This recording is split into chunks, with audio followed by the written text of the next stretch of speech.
So let us understand it.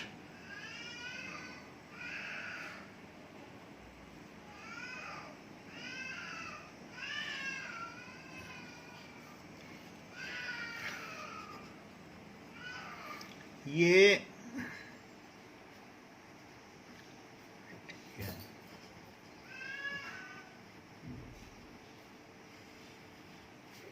okay. At certain times you will see that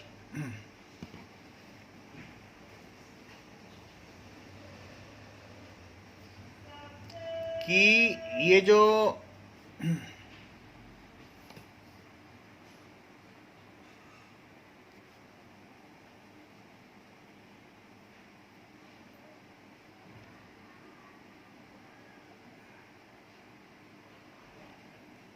Archie bacteria है, जैसे हमने आपको बताया कि मोनेरा, तो मोनेरा में कुछ लोगों ने, कुछ साइंटिस्ट ने, कुछ टैक्सोनॉमिस्ट ने आर्की बैक्टीरिया,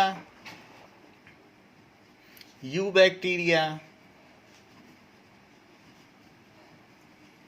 और तीसरे में जो थर्ड डिवीजन आपके में किया गया है that is equals to mycoplasma.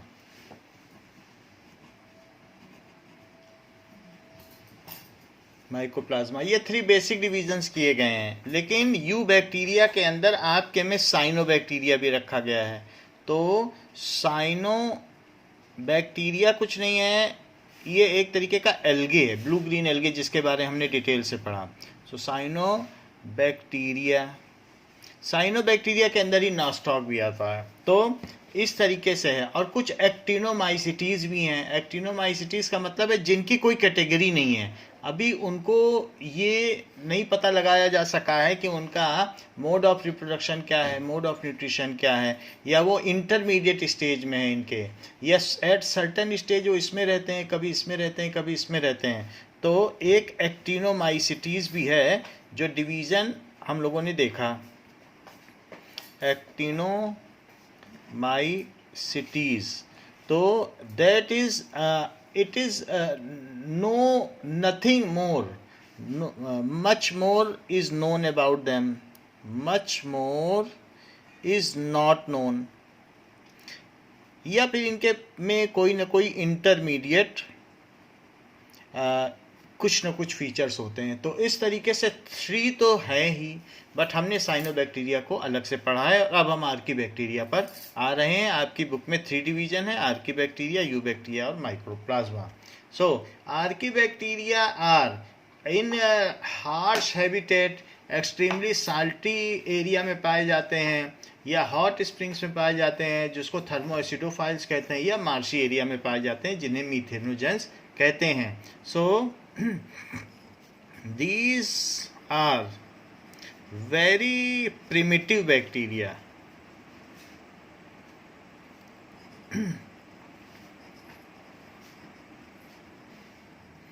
which live in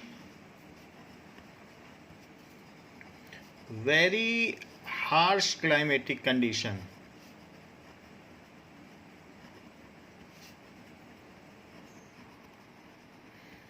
hostile climate जिसको कहते हैं, होस्टाइल क्लाइमेट, आक्रामक, जो कि -170 से -190 से +70 डिग्री तक रहता है।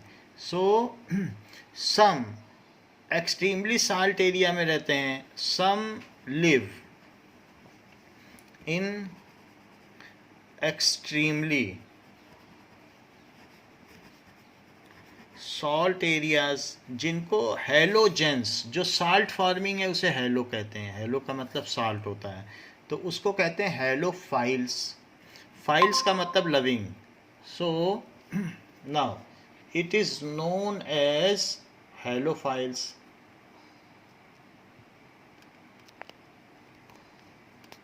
Just a moment. सो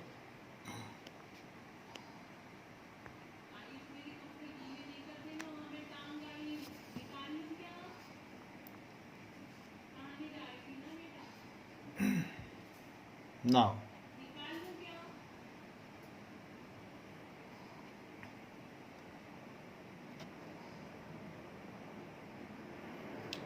तो एक्सट्रीमली सॉल्ट एरिया में रहेंगे उनको कहेंगे हेलोफाइल्स। हेलो का मतलब सॉल्ट और फाइल्स का मतलब लविंग, सो सॉल्ट लविंग होते हैं। अच्छा, some are living in hot springs, some live in hot spring called thermoacidophiles, thermoacidophiles. जैसा हमने बताया था कि पीछे इनकी जो पॉलीसेक्राइड की चेन होती है, तो जो सेक्राइड्स हैं और फैटी एसिड्स की चेन होती है, तो उसमें एसिड बहुत होता है, तो पीएच की वैल्यू हायर हो जाती है। और उसकी वजह से जब पीएच की वैल्यू, एसिड्स कोई भी हो, हमने आपको फैटी एसिड्स का नाम बताया, तो चूंकि इनका पीएच ज़्यादा है तो इसलिए इन्हें एसिडोफाइल्स भी कहते हैं। एसिडिक क्लाइमेट में भी रह सकते हैं और हॉट स्प्रिंग है तो थर्मो भी कहा जाता है, तो थर्मो एसिडोफाइल्स कहा जाता है। ऐसी पीएच ज़्यादा, पीएच की वैल्यू कम है 7 से, यानी ये एसिडिक हैं और साथ में थर्मल जगहों पर रहते हैं। और कुछ ऐसे हैं मार्शी एरिया, दलदल वाले क्षेत्र में। And some live in marshy area, जो कि आजकल की कंडीशन नहीं है। अमेजन के जंगलों में ऐसा हो तो वहाँ पर मीथेनोजेंस आज भी पाए जाते हैं। लिव इन मार्शी एरिया, जहाँ पर क्या होता है कि न्यू ग्रास प्रीवियस ग्रास को ढक लेती है, तो ऐसे में नीचे की घास सड़ने लगती है और मीथेन गैस बनने लगती है। There are certain regions in Amazon forest, so marshy area में जो रहते हैं उनको मीथेनोजेंस कहते हैं। सो मीथेनोजेंस, तो ये सारे इसके 3 डिविजन्स हैं। ये differ from one bacteria in other having a different cell wall structure and this feature is responsible for their survival in extreme condition। इनके अलग अलग वाल स्ट्रक्चर होते हैं जो इनको बचा कर रखते हैं। Methanogens are present in guts of several ruminants such cow and buffalo and they are responsible for methane gas। तो होता क्या है कि जो उनका काऊ डंग होता है उसके साथ ही साथ काऊ की एक्सक्रीटा में ये मीथेनोजेंस आ जाते हैं और मीथेन गैस प्रोड्यूस करते हैं, क्योंकि उनके पेट का जो खाना है या जो भी है, तो वही मीथेन गैस बायोगैस प्लांट में यूज़ होती है और उसी से घर की रसोई जलती है। तो हम क्या करते हैं कि जो बायोगैस प्लांट बनाते हैं उसमें काऊ डंग डालते जाते हैं और वहाँ मीथेनोजेंस तो पहले से ही प्रेजेंट है काऊ डंग में, तो वो क्या करते हैं कि वो उस खाने को डिकम्पोज करते हैं, मीथेन गैस प्रोड्यूस करते हैं और हमारे घर की बायोगैस जलती है। तो ये बात इसमें कही गई है कि बुक में लिखाई है कि मीथेनोजेंस आर प्रेजेंट, ऐसे में प्रेजेंट होते हैं जैसे जो जल्दी जल्दी खा लेते हैं, मौका नहीं मिलता खाने का, बाद में मुंह से निकाल के, अंदर से निकाल के जुगाली करते हैं, मुंह में चबाते रहते हैं। तो ऐसे कई पशु होते हैं कि दिन भर जुगाली किया करते हैं, पेट का खाना बाहर निकाल कर, जैसे काऊ हो गया, तो वो दे आर नॉट सिंपली ऐसे मुंह चला रहे हैं, वो खाना बाहर निकालते हैं थोड़ा थोड़ा, फिर जुगाली करते हैं, फिर अंदर डालते हैं। So that is methanogens are present in guts of several ruminant, उनको रूमिनेंट एनिमल्स कहते हैं, of several ruminant animals and such as cow and buffalo, such as cows and buffaloes में रहेगा। and responsible for production of methane gas। This concept is utilized in biogas plants। So this property of these bacteria of production of, क्योंकि वही CNG है, CH4 is utilized in making biogas plant। सब्जी मंडी में भी जो smell आती है एक विशेष प्रकार की सब्जी के सड़ने की, वो मीथेन गैस की है। Making biogas plant. तो ये जो मीथेनोजेंस हैं ये क्या करते होंगे? Now it is capable to produce methane gas in जो भी फर्मेंटर्स हैं, फर्मेंटेशन जहाँ पर होगा वहाँ पर ये ऐसा काम करते हैं। नाउ इसमें जो मीथेनोजेंस हैं दे रेस्पिरेट एनएरोबिकली, उनको एयर की ज़रूरत नहीं है, तो इसलिए उनको एनएरोबिक बैक्टीरिया कहा जाता है। सो दीज रेस्पिरेट या respire N aerobically,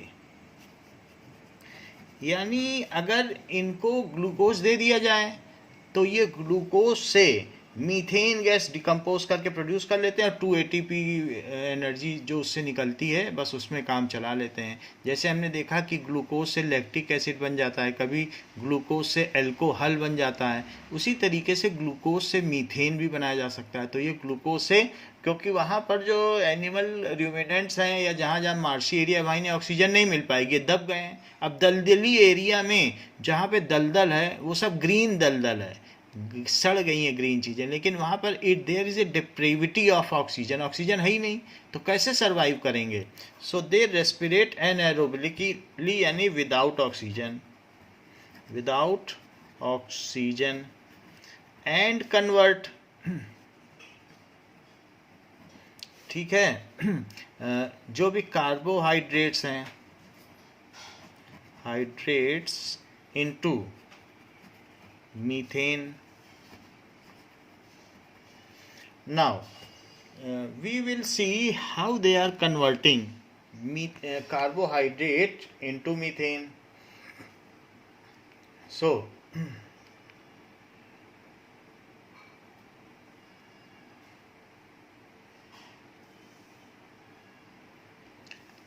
chemical reaction for conversion of carbohydrate to methane.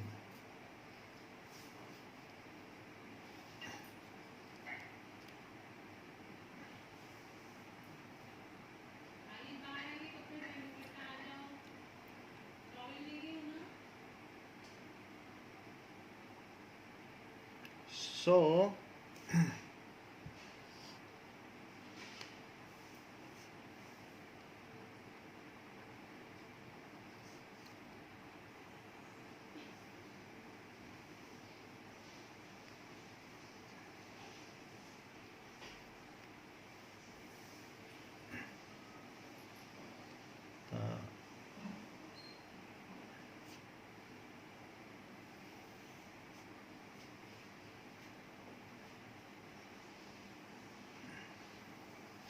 ये बैक्टीरियोलॉजी में आता है, बैक्टीरिया ऐसा करने में कैपेबल होते हैं। So they can convert it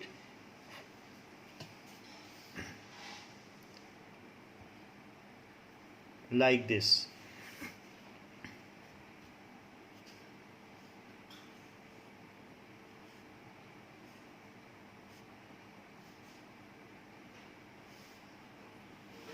just hold.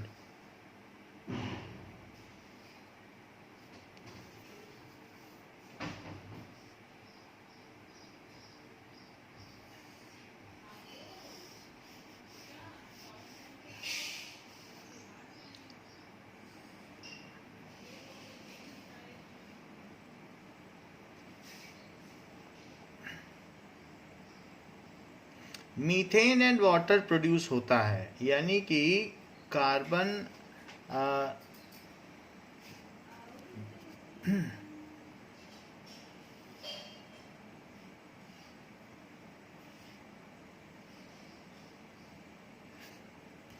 C6H12O6 से दे प्रोड्यूस CH4, तो CH4 बना देंगे और साथ में वाटर बना देंगे जो एक्सेस होगा। तो यहाँ पर अगर हम देखें देन दे यूज़, अभी इसमें रिएक्शन नहीं दिख रही है, but these are the things they convert. तो उनको इसके साथ वाटर भी मिल जाएगा और CO2, यानी एयर तो नहीं मिलेगी। तो वाटर की प्रेजेंस में ये काम करेंगे। इसमें 6 लगाइए तो इट इज़ 6 हो गया, और 6 4 जा 24, 24 है, और 24 यहाँ पर भी अब जिस तरीके की भी रिएक्शन हो, reaction that I will later on tell you, but they will convert it into this. और कुछ में क्या होगा, सारा CO2 नहीं इसमें बनाएंगे, they will do some of the carbon dioxide is also produced. जैसे हमने देखा अल्कोहल के साथ कार्बन डाइऑक्साइड प्रोड्यूस होती है, so they will convert into methane and carbon dioxide, and on that basis this reaction runs. ठीक है, अभी किसी इसमें दी नहीं है, एस चांद में भी दी नहीं है, but they will do so. अब देखो कि व्हेन इट इज कन्वर्टेड, तो अब हाइड्रोजन इसमें कितना है, हाइड्रोजन इसमें 4 है, तो 4 ये इस 3 से ये कर लेंगे, और बाकी जो भी 3 कार्बन है उससे कार्बन डाइऑक्साइड कर लेंगे। सो टोटल 6 हो जाएगी, ये 12 हो गए, और 3 2 जा 6, ये अभी बैलेंस रिएक्शन है। तो इन दिस वे मीथेनोजेंस, तो जो भी ये बैक्टीरिया हैं मीथेनोजेंस इस तरीके का फर्मेंटेशन करते हैं, और जो भी कार्बोहाइड्रेट किसी दलदली एरिया में है या सेलुलोज है उसको डिकम्पोज कर देते हैं। तो मीथेनोजेंस ये फर्मेंटेशन करेंगे।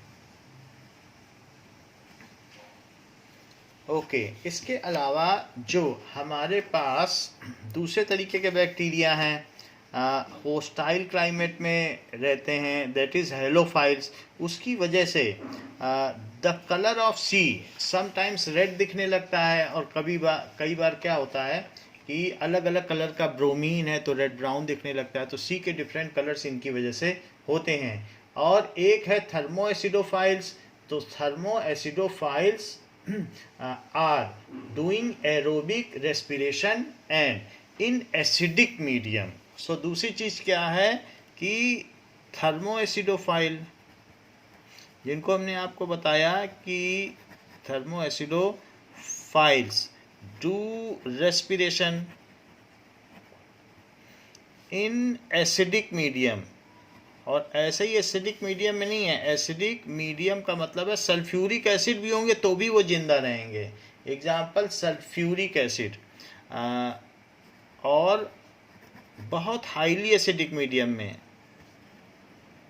जिसका pH लेवल 2 हो, इट इज़ सो लेस, तो आप समझ सकते हैं 7 से 2। नींबू ही अगर देखें तो 3.4 pH वैल्यू वाला है, उससे भी ज़्यादा एसिडिक में रह लेते हैं। सो हाईली कंसनट्रेटेड सोल्यूशन है।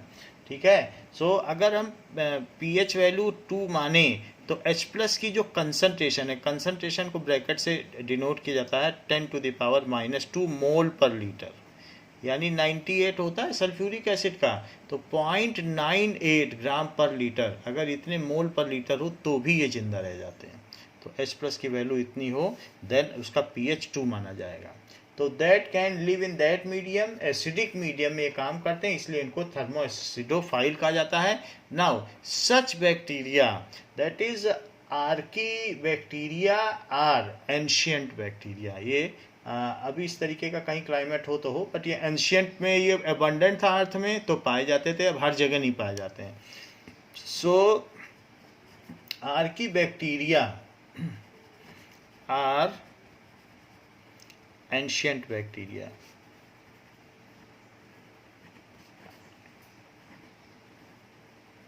इस चैप्टर का मैं PDF आपके पास भेज दूंगा, अच्छे नोट्स हैं, तो उसको फिर आप कर सकते हैं। आगे देखिए, next one is eubacteria. तो we have seen cyanobacteria, archaebacteria and now eubacteria. Eubacteria के बारे में जो बात कही गई है, सो ये कहा गया है it is only the cyanobacteria. जैसे हमने आपको पहले बताया यू बैक्टीरिया, तो कहीं भी अगर आपको यू बैक्टीरिया के बारे में कुछ भी लिखना है तो it is only the category of cyanobacteria. Cyanobacteria ही लिख देना, वही यू बैक्टीरिया। ठीक है, बुक में भी आप नेक्स्ट लाइन में देखेंगे कि ये you bacteria is only called cyanobacteria. So next is चूँकि आपके बुक में यू बैक्टीरिया के नाम से है तो मैं बता देता हूँ, कुछ एडिशनल भी पॉइंट होगा. It is also called cyanobacteria. Mostly तो आपको ये दिखाया गया it is a class of blue green algae. So it is class of blue green algae. और भी कुछ हैं, नॉस्टॉक हैं या और भी कुछ हैं. इनमें जो रहता है फोटो ऑटोट्रोपिक होते हैं, फोटोसिंथेटिक है, कुछ कीमोसिंथेटिक भी हैं. Some are autotrophic, some are heterotrophic. तो सम आर ऑटोट्रोपिक. जो ऑटोट्रोपिक हैं वो मोस्टली हैं ऑटोट्रोपिक. उन्हीं में हमने कहा साइनोबैक्टीरिया है. तो ऑटोट्रोपिक हैं, और ऑटोट्रोपिक में भी कुछ हैं within autotrophic. Some are autotrophic, तो within autotrophic. Some phototrophic, phototrophic या फोटो ऑटोट्रोपिक भी बोला जाता है, फोटो ऑटोट्रोपिक भी कह सकते हैं. वो कौन है? Blue green algae. And some are chemoautotropic, some are photoautotropic and chemoautotropic.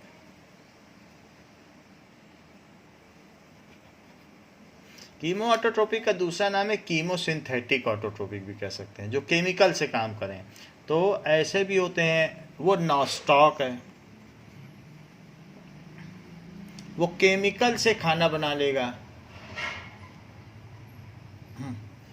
Okay, now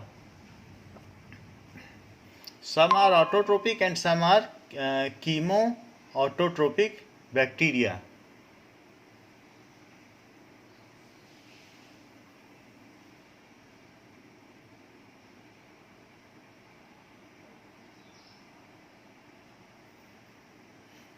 Now, am I audible?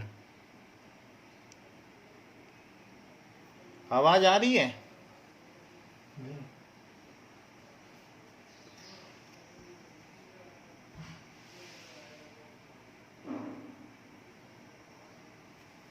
Amanshi, am I audible?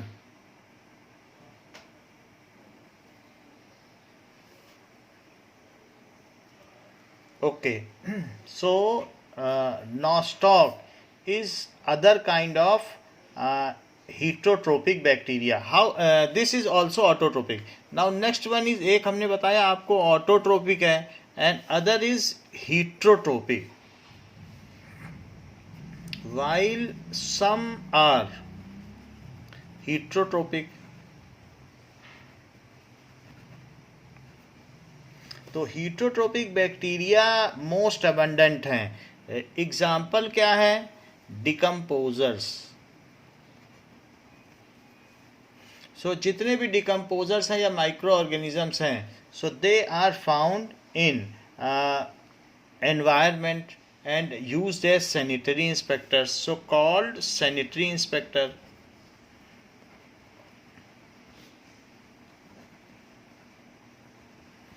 Okay, what they do, they help in, कई बार क्या होते हैं, these are environment friendly, these are environment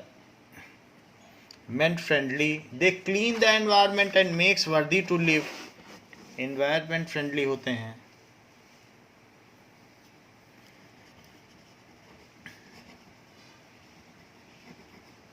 जैसे कुछ ऐसे होते हैं, for example some bacteria ऐसे होते हैं नाइट्रोजन फिक्सेशन बैक्टीरिया, जैसे ब्राउन कलर की गोलियां हों, ऐसे नोड्यूल्स पाए जाते हैं एट द ये जो लेग्यूमिनस प्लांट्स हैं उनमें ब्राउन कलर के नोड्यूल्स होंगे. सो सच आर द, जैसे एजोबैक्टर है या नाइट्रोसोमोनास है या नाइजोबैक्टर है, सो वो सारे नाइट्रोजन फिक्सेशन बैक्टीरिया होंगे. सो nodules in leguminous plants. According to GCW Gandhinagar.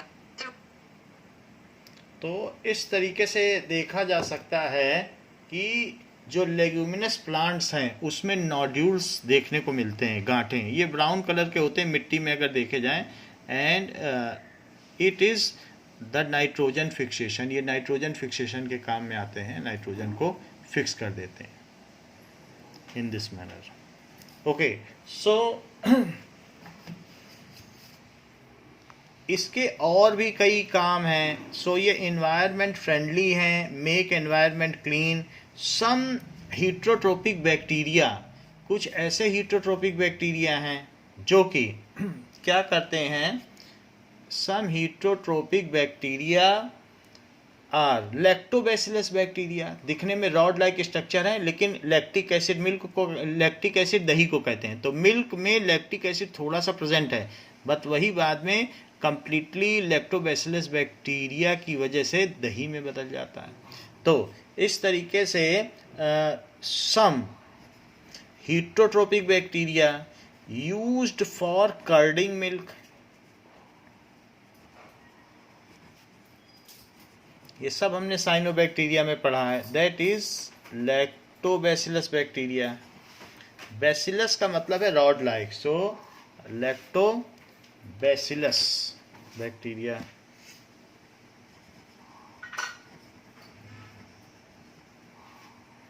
Next is some are nitrogen fixation bacteria. कुछ नाइट्रोजन फिक्सेशन भी हैं जो कि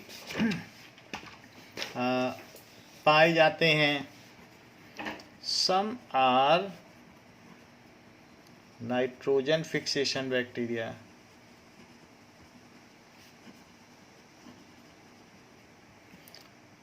नाइट्रोसोमोनास एजोबैक्टर,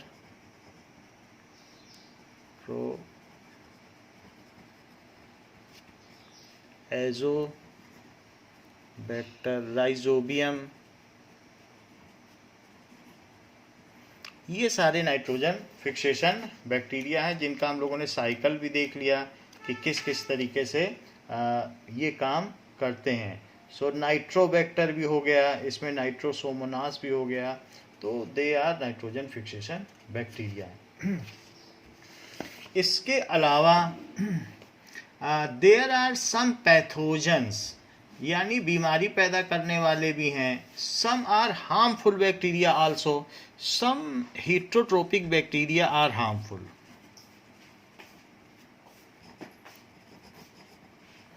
जैसे कि वो पैरासाइटिक हैं, so parasitic bacteria are harmful. वो जिस भी लिविंग बीइंग में रहेंगे उसको नुकसान ही पहुंचाएंगे। तो उसके एग्जाम्पल्स हैं कि they harm crops, farm animals, pets, these are pathogens. Patho का मतलब रोग होता है और जेंस का मतलब है पैदा करने वाले। These are pathogens, disease causing.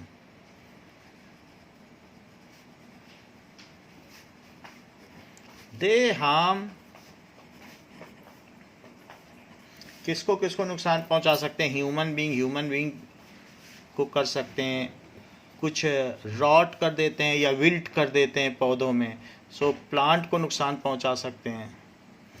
इसके अलावा क्रॉप्स, प्लांट्स हैं, क्रॉप्स हैं, फार्म एनिमल्स, ठीक है, प्लांट में क्रॉप्स आ गई, इन सबको ये नुकसान पहुंचाते हैं। Some bacteria cause cholera, typhoid, tetanus, ये तरीके की बीमारी हमारे अंदर लाते हैं। Some cause cholera, typhoid, tetanus. कोई रस्टी चीज़ अगर बॉडी में कहीं चली जाती है, उससे वूंड हो जाता है आयरन रस्ट से, तो टेटनस हो जाता है, या और इस तरीके से किसी तरीके से। सो टेटनस कॉजिंग है। टाइफाइड, वाटर बॉर्न डिसीज़, पानी में रहते हैं लेकिन हमें ये बीमार करते हैं। Bacteria reproduce mainly by fission, so sometimes they undergo unfavourable condition, they produce spores. Generally तो अगर normal condition they reproduce by fission, However, under adverse condition they form spores which are covered within a cyst. तो उसको कहते हैं, जिसको हम कहते हैं एंडोस्पोर से ये फिजन करते हैं. So under normal condition, cyanobacteria के बारे में बताया जा रहा है. नॉर्मल कंडीशन, क्योंकि वहाँ हमने एंडोस्पोर एक्सोस्पोर बताया था कि नहीं. Under normal condition they reproduce, book में फिगर बना हुआ है पेज नंबर 20 पर, तो बाइनरी फिजन है. Reproduce by binary fission, DNA का रेप्लिकेशन हुआ और टूट के अलग अलग हो गया. बाइनरी फिजन, उसमें कैरियोकाइनेसिस और साइटोकाइनेसिस हुई. And while under adverse condition they reproduced by spore, reproduce by spore formation. फिर स्पोर बस्ट होगा और वो फिर उसमें से बैक्टीरिया निकल जाएंगे जब फेवरेबल कंडीशन होगी, जैसे ब्रेड माउल्ड में होता है. बाय स्पोर्स, वो स्पोर्स जो होगा वो या तो एंडोस्पोर होगा या एक्सोस्पोर. और एक्सोस्पोरिक, ये बात समझ में आ गई. पहले बताया हुआ है ना आपको कि दो तरीके से ये करते हैं. नाउ कभी कभी दे ऑल्सो, अब अगली लाइन कहता है आपकी बुक का, by a sort of sexual reproduction by adopting A primitive type DNA transfer at certain times. यही साइनोबैक्टीरिया या यू बैक्टीरिया. सो समटाइम्स, अभी जो ऊपर के दो मोड बताए गए वो ए सेक्सुअल हैं, उसमें क्या हुआ, बाइनरी फिजन हो गया या स्पोर बना लिया. लेकिन sometimes they also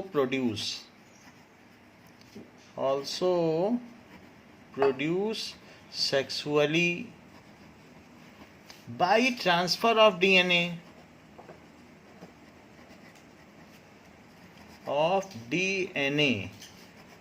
from one bacteria to other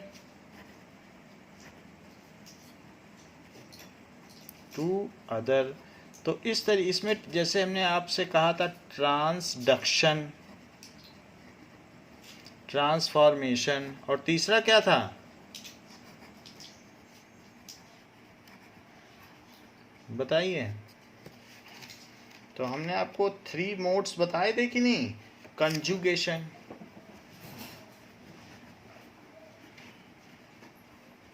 so in this method they also reproduce. Now next one is, तो ये हमने सारी बात कर ली यू बैक्टीरिया के बारे में, जो बिल्कुल वैसी की वैसी है जैसा हमने साइनोबैक्टीरिया में पढ़ा, क्योंकि यू बैक्टीरिया के अंदर में ही आपकी बुक कहती है साइनोबैक्टीरिया आते हैं. Now next is mycoplasma. तो माइकोप्लाज्मा क्या है.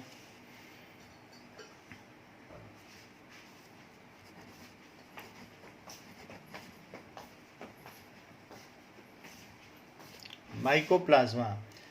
It has been established now that the smallest cell or the free living organism is not bacterium because it is so minute and could not be seen except through electron microscope. Electron microscope किसी भी चीज़ को 50 lakh times बड़ा करके दिखा सकता है. तो ऐसे भी बैक्टीरिया हैं that completely lack cell wall. Book कहती है कि ऐसे भी बैक्टीरिया, वैसे तो हमने बैक्टीरिया के बारे में इन जनरल पढ़ा था कि उनमें सेल वॉल होती है, लेकिन कुछ ऐसे भी हैं. तो some bacteria completely lack cell wall. Mycology का मतलब होता है कि किसी फंगस के बारे में डिस्कस करना, उस चीज़ को माइकोलॉजी कहा जाता है. तो they are smallest living cells known and they can survive without oxygen.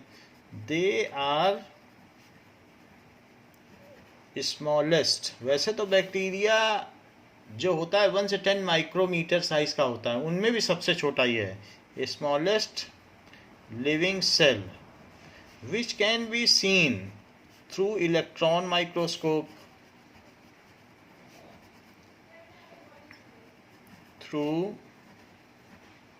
electron microscope. जो किसी चीज़ को 50 लाख टाइम्स बड़ा कर सकता है, उससे इसको देखा जा सकता है। Many mycoplasmas are pathogenic in animals and plants, तो वो उन सब में रहते हैं।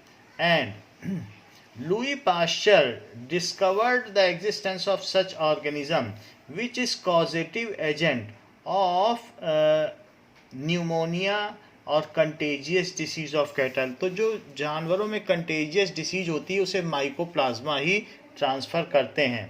So these are, ये कैसे होते हैं? Pathogenic and act as causative agent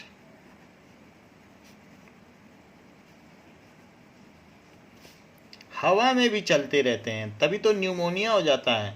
of contagious disease, जो एक से दूसरे में बीमारी फैले, कंटेजियस डिसीज थ्रू वेक्टर फैल सकती है। Causative agent of pneumonia. Now,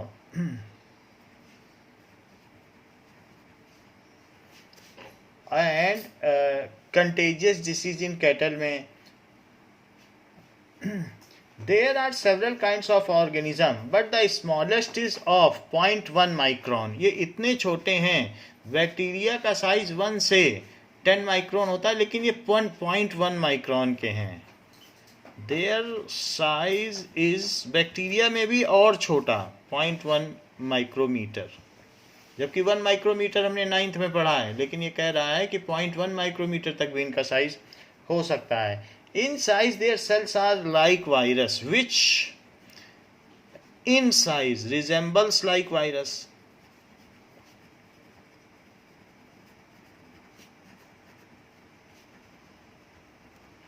so their इसको कहा जा सकता है mycoplasma. It is also known as mycoplasma. In size their cells are like virus that they can pass through a fine pore filter and can grow in a non living medium. जो इसको कोई mask नहीं रोक सकता है, कोई fine filter भी नहीं रोक सकता है। अभी जितने भी ये कोरोना के वायरस हैं, ये इतने छोटे हैं कि ये डबल फिल्टर हमें लगाना पड़ रहा है, N95 लगाना पड़ रहा है, क्योंकि फिल्टर से भी नहीं रुकेंगे। एसी चलाओगे तो एसी के अंदर आ जाएंगे। तो इस तरीके से दे पास थ्रू फिल्टर, इतना छोटा साइज है, जैसे वायरस कर देते हैं। So they pass through filter, fine filter से भी पास हो सकते हैं। And they can grow in non living medium में भी ग्रो कर सकते हैं, जैसे बैक्टीरिया करते हैं। Their internal organisation is also bacteria like, तो इसलिए बैक्टीरिया में रखा गया है। They contain plasma membrane, ribosome, complete metabolic machinery, सब कुछ इसमें है। दे कंटेन, बस सेल वॉल नहीं है। दे कंटेन प्लाज्मा मेम्ब्रेन, ठीक है, ribosome and complete metabolic machinery।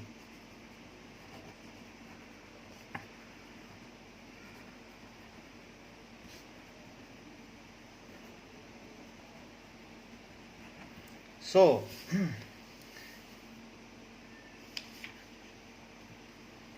सम इसमें जो है लैकिंग ऑफ न्यूक्लियर मेम्ब्रेन तो होती ही है। तो माइकोप्लाज्मा में अगर आप न्यूमोनिया देखेंगे तो डाइप्लोकोकस न्यूमोनिये, ये इसका एग्जाम्पल हो जाएगा। सो जो न्यूमोनिया बढ़ाता है, सो डाइप्लोकोकस, स्फेरिकल है इसलिए कोकस कहा गया, डाइप्लोकोकस, ठीक है। और न्यूमोनिये,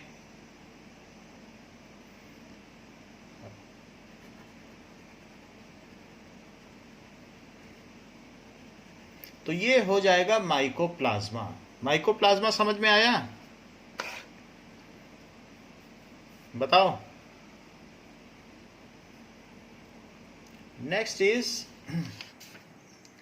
साइनोबैक्टीरिया, तो हमने देख लिया, आर्की बैक्टीरिया देख लिया, माइकोप्लाज्मा देख लिया। Now next one is, I think I am not audible to you.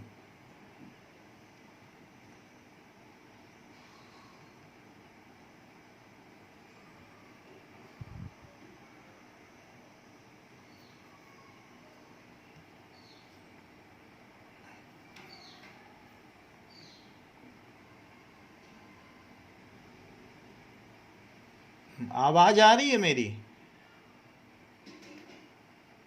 Okay, then it is okay. अब देखो, next is actinomycetes. Actinomycetes,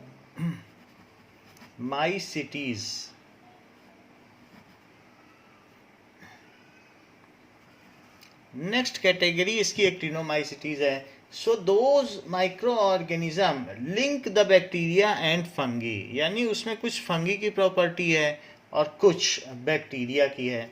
so such micro organism link, वो बैक्टीरिया एंड फंगी को link करते हैं। Now just a minute,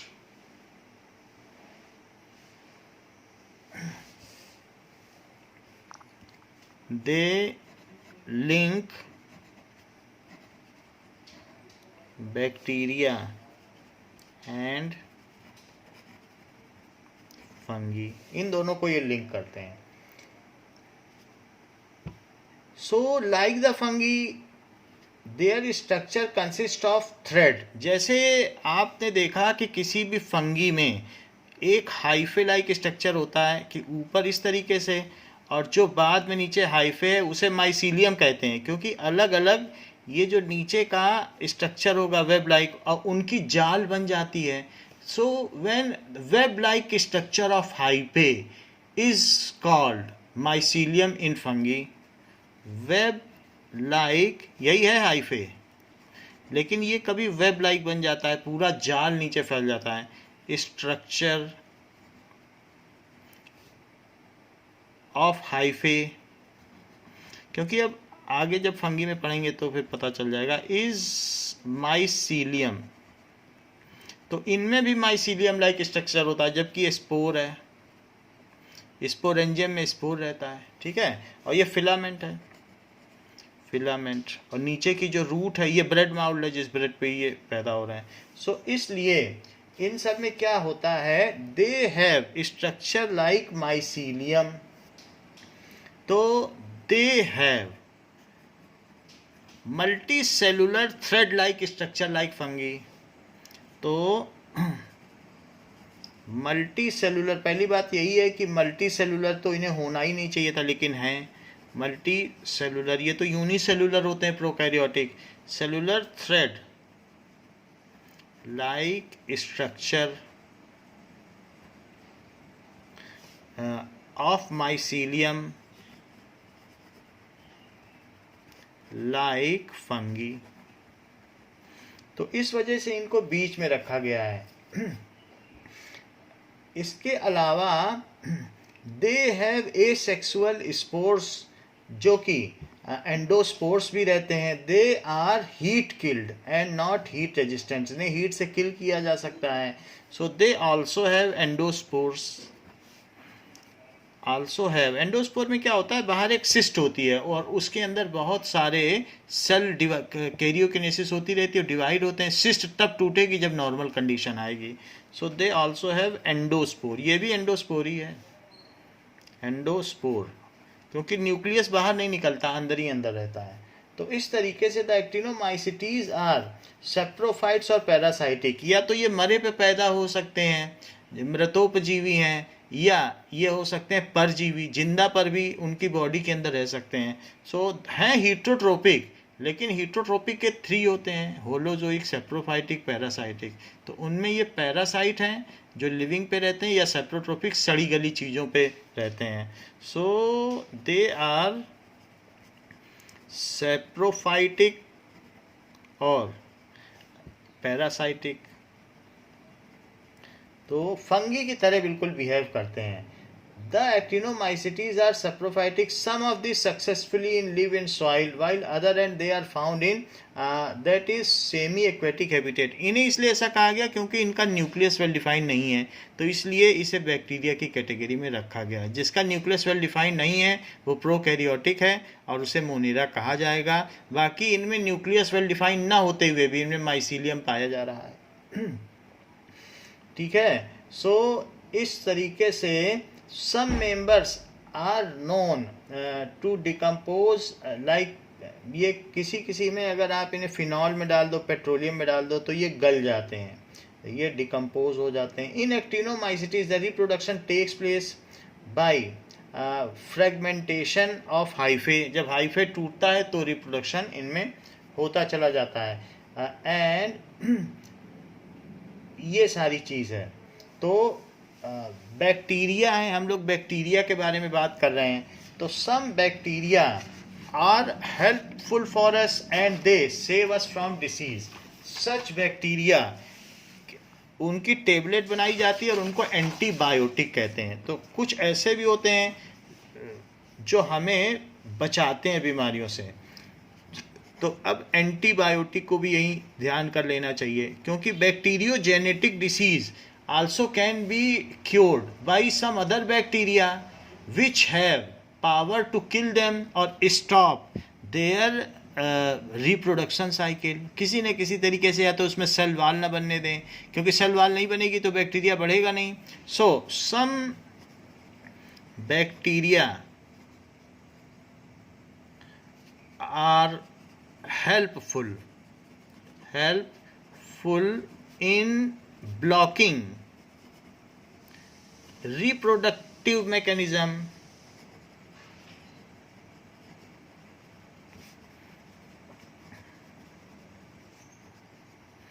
of pathogenic bacteria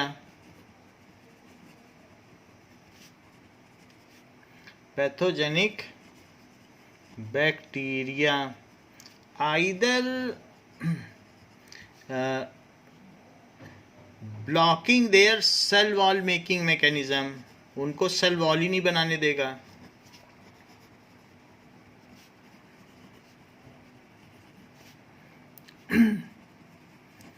mechanism or by some other means।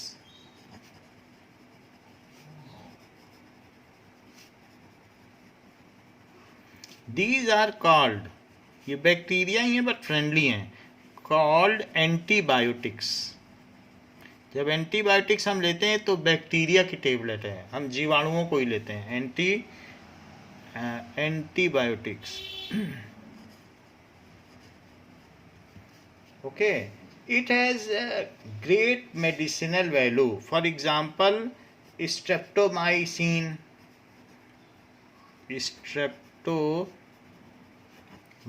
जिसमें सिन लग गया समझो वो एंटीबायोटिक है, ये भी ध्यान रखना। ठीक है, इसी तरीके से क्लोरोटेट्रा साइक्लिन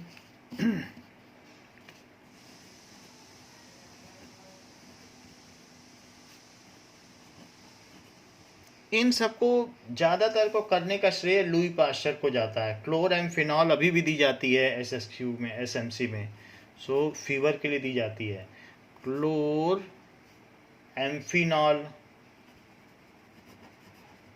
इसमें सिन तो नहीं लगा है बट ये भी एंटीबायोटिक है। एम्फिनिकॉल, ठीक है। और एरिथ्रोमाइसिन, जब भी अगर आपको क्या है कि गले में प्रॉब्लम हो जाएगी तो गले के इन्फेक्शन के लिए एरिथ्रोमाइसिन बाजार में बिकती है, एरिथ्रोमाइसिन। सो इस तरीके से हम देख रहे हैं कि ये एंटीबायोटिक्स का भी काम करते हैं। नाउ नेक्स्ट इस किंगडम मोनेरा के बारे में हमने सारी चीज़ें देख ली हैं कि कैसे कैसे ये काम करते हैं। Now next is kingdom protista. So what is kingdom protista, इनका क्या यूज़ है। So next kingdom, second number kingdom है kingdom protista. So kingdom protista में ज़्यादातर यूनिसेलुलर ऑर्गेनिजम्स आते हैं, जैसे कि ये देखिए सो किंगडम प्रोटिस्टा में यूग्लिना, पैरामीशियम, प्लाज्मोडियम, ये ऐसे हम देख रहे हैं आते हैं. तो we will see those dinoflagellate. There are so many which are coming under this. So single celled eukaryotics are kept in protista. Single celled eukaryotics are kept in protista. Okay, but the boundaries of these kingdoms are not well defined. What may be the photosynthetic protista? कुछ ऐसे भी हैं, is to one biologist may be a plant to another. कुछ लोग कहते हैं unicellular ने अगर फोटोसिंथेसिस कर ली है तो उसको इसमें मत डालो, लेकिन कुछ लोग कहते हैं नहीं ये यूनिसेलुलर और यूकैरियोटिक है तो इसमें रखो. तो इसलिए वैज्ञानिकों का इसमें मतभेद है. तो लेकिन यूनिसेलुलर हो और यूकैरियोटिक हो तो रखा इसी में जाता है, तो इसमें कोई दो राय नहीं, वो प्लांटे में नहीं रखा जाएगा. Now in this book we include chrysophytes, dinoflagellates, euglenoids. अच्छा, यूग्लिनॉइड्स में भी दो हैं. यूग्लिनॉइड्स में कुछ फोटोसिंथेटिक यूग्लिनॉइड्स हैं और कुछ हीटरोट्रोपिक हैं. तो यूग्लिनॉइड में सबसे ज़्यादा मतभेद पाया जाता है, तो ये हम देखेंगे. स्लाइम माउल्ड्स, तो कुछ ऐसे चिपचिपे पदार्थ होते हैं slime moulds. So are protozoans under Protista. कीचड़ टाइप होते हैं जिस स्लाइम से हम कई लोग खेलते हैं, उसी वो एक तरीके का उसका मिमिक है, वैसा एक पाया भी जाता है slime moulds. So slime moulds are protozoans under Protista. तो कुछ ऐसे छोटे जानवर भी हैं जो जू यानी प्रोटोजुआ, जो एनिमल के प्रिमिटिव हैं लेकिन सिंगल सेल्ड हैं. अब वो बिल्कुल एनिमल से मिलते जुलते हैं, वो हीटरोट्रोपिक हैं, इधर उधर मोटाइल है, मूव भी कर सकते हैं. तो ऐसे अमीबा हो गया वो प्रोटोजुआ है, पैरामीशियम है वो प्रोटोजुआ है, क्योंकि एनिमल के बहुत सारे फीचर्स से उनमें रिजेम्बलेंस है, उनमें सलवाल नहीं है.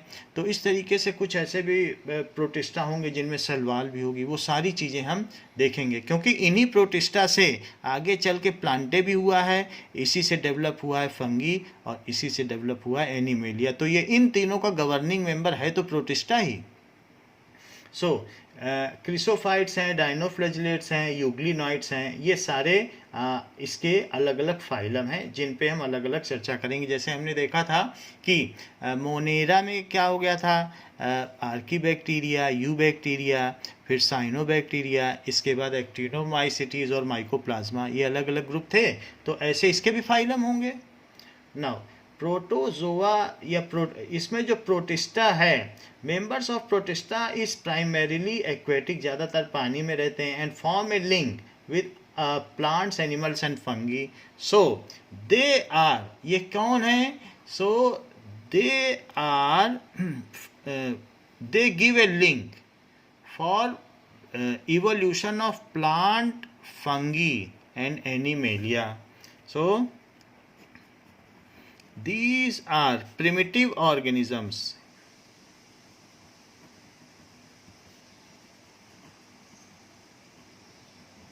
या फिर कह सकते हो ancestors from which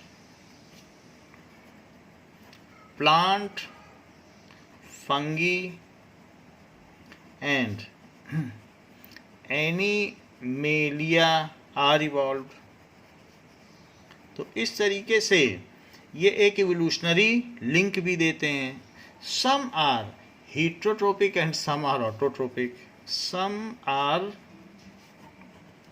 हीटरोट्रोपिक देखा जाए तो वो सब हम आगे देखेंगे कौन कौन से हीटरोट्रोपिक हैं. And some are autotrophic. तो इस तरीके से ये एक फाइलोजेनिक लिंक भी दे रहे हैं. Protista produce asexually and sexually, ये भी हम आगे देख लेंगे. तो दोनों तरीके से इनमें काम होता है. प्रोटिस्टा, वो भी हम इनका मोड देख लेंगे, लगभग पहले से मिलता जुलता है, थोड़ा फर्क है. प्रोटिस्टा रिप्रोड्यूस एसेक्सुअली जैसे अमीबा बाइनरी फिजन से होता है, पैरामीशियम यूग्लिना, मीशियम यूग्लिना, ठीक है। ये सारे जो भी होते हैं ये बाइनरी फिजन से होते हैं, बाइनरी फिजन। और कुछ आगे हम देखेंगे जिनमें वाइल्ड सम प्रोटिस्टा प्रोड्यूस एसेक्सुअली और सेक्सुअली।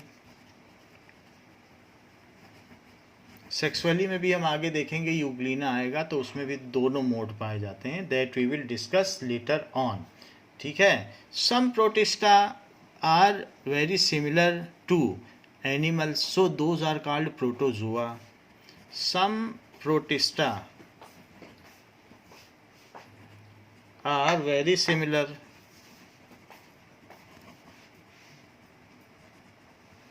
टू इनका very similar to animals called protozoa. या उसको ये कह सकते हैं कि जू, जैसे एक होता है फाइटोप्लैंक्टन, एक जू प्लैंक्टन, तो वो भी कहा जा सकता है, वरना प्रोटोजोआ कहा जा सकता है। Now so these are the kingdom Protista. अच्छा, इनमें क्या क्या चीज़ें होती हैं कि प्रोटोजोआ में कुछ चीज़ें कॉमन हैं। So what are the things common in Protista? So common features of protista,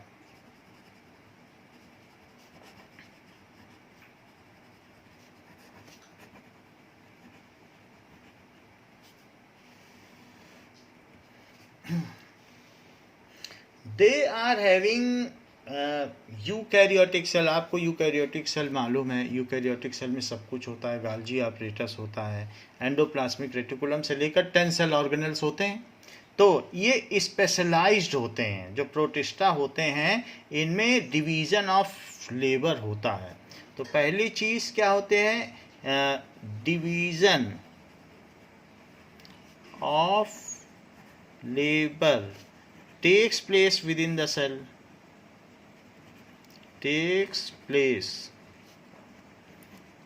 within the cell, as various cell organelles present in it perform different work, as various cell organelles perform their specific job,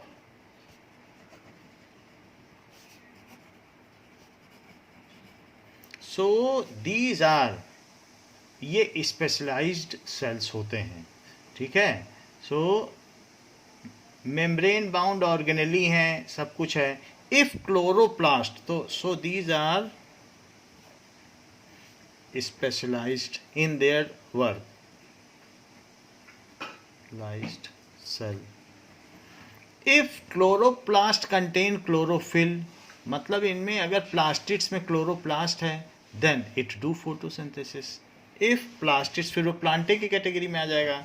if plastids have chloroplast, chloroplast किससे बनता है? Chloro का मतलब green होता है, तो उसके अंदर क्लोरोफिल होगा, क्लोरोफिल के अंदर मैग्नीशियम होगा। सो प्लास्टिड्स हैव क्लोरोप्लास्ट, तो इस सिक्के जैसा स्ट्रक्चर एक दूसरे के ऊपर रखा हुआ रहता है, वही है chlorophyll. Then it will perform photosynthesis। तो पहली तो ये प्रॉपर्टी है। दूसरी प्रॉपर्टी क्या है? They do locomotion. सो दूसरी चीज क्या है कि दे डू लोकोमोशन,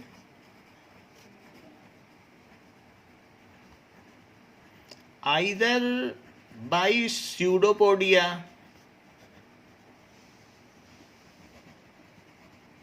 जैसा कि अमीबा में है, ठीक है, और सीलिया जैसा कि पैरामीशियम में है, और फ्लैजिला।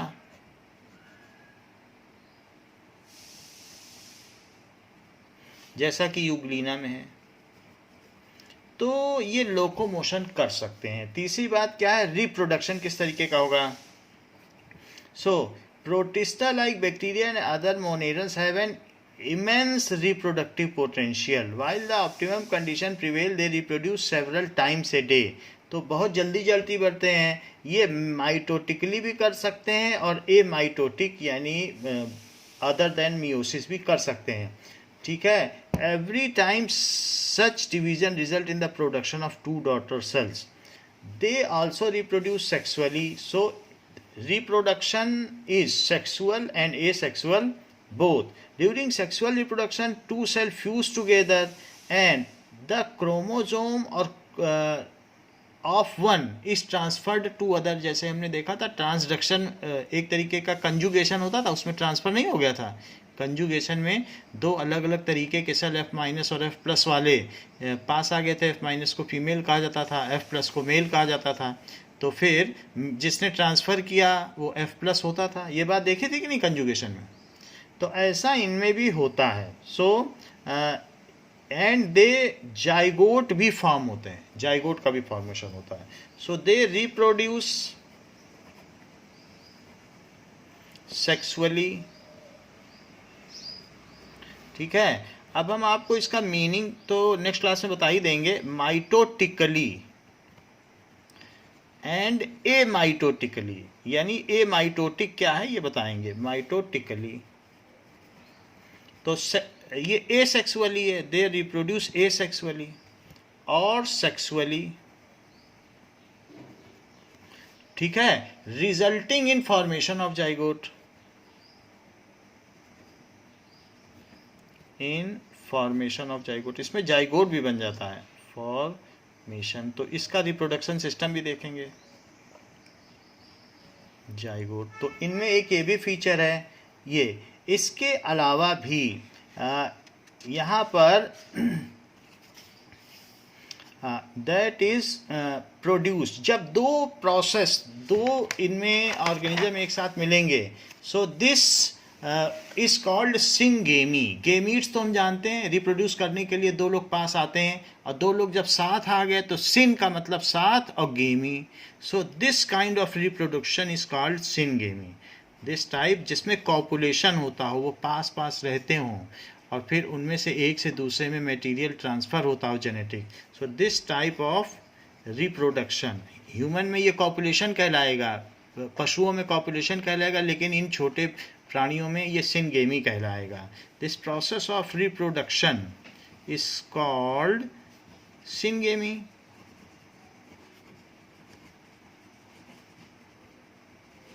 ठीक है। बाकी तो जब हम देखेंगे, so after syngamy meiosis takes place to make haploid cell. वो सारी चीज़ जब हम मियोसिस की भी इसमें देखेंगे। After syngamy meiosis takes place to make haploid cell. ठीक है। सो मियोसिस तो हमने पहले आपको बता दिया था, फिर भी देखेंगे। Takes place to make haploid cell. कितनी बात समझ में आ गई, जिसमें N क्रोमोसोम हो, या उनको कहते हैं जर्म सेल, या उनको कहते हैं गेमीट। ठीक है। तो उन्हीं को सेक्स सेल भी कहते हैं, ये हैप्लॉइड सेल। तो ये बनाते हैं। नाउ इसके आगे और भी प्रॉपर्टीज़ हैं, प्रोटिस्टा में कौन कौन सी प्रॉपर्टीज़ कॉमन है, तो उस चीज़ को हम अगली क्लास में देखेंगे। इसके क्लासिफिकेशन को देखेंगे। इस क्लास के लिए इतना ही। Thank you.